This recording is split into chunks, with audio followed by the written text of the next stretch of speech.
వేసవిలో వేడి పగళ్లనే చూస్తున్నాం. ఇకపై వేడి రాత్రులను కూడా చూడబోతున్నాం. ఈ ఏడాది ఇప్పటికే గరిష్ట ఉష్ణోగ్రతలు అసాధారణంగా నమోదవుతున్నాయి. ఏప్రిల్ ఆరంభం కాకముందే మే నెల నాటి ఎండలను తలపించాయి. ఐపీఎల్ 2024లో రుతురాజ్ గైక్వాడ్ కు కెప్టెన్సీ బాధ్యతలు అప్పగించినప్పటి నుంచి మహేంద్ర సింగ్ ధోని స్వేచ్ఛగా బ్యాటింగ్ చేస్తున్నాడు. ఈ టోర్నీలో అద్భుతమైన ఫామ్ లో ఉన్నాడు. ఈ క్రమంలో ఎల్ఎస్జీతో జరిగిన మ్యాచ్ లో సిఎస్కే ఇన్నింగ్స్ ఆఖరి ఓవర్లో ఎంఎస్డి బ్యాట్ నుంచి 101 మీటర్ల భారీ సిక్సర్ నమోదు కావడం విశేషం.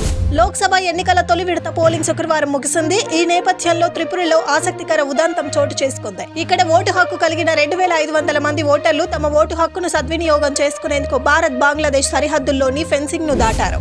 ఐక్యరాజ్య సమితిలో పాలస్తీనాకు పూర్తి స్థాయి సభ్యత్వాన్ని కల్పించాలంటూ భద్రతా మండలిలో ప్రవేశపెట్టిన ఓ తీర్మానానికి వ్యతిరేకంగా అమెరికా ఓటేసింది. ఈ తీర్మానానికి అనుకూలంగా 12 ఓట్లు వచ్చాయి. స్విట్జర్లాండ్, బ్రిటన్ ఓటింగ్ కు దూరంగా ఉన్నాయి. అమెరికా తన వీటో హక్కును ఉపయోగించింది.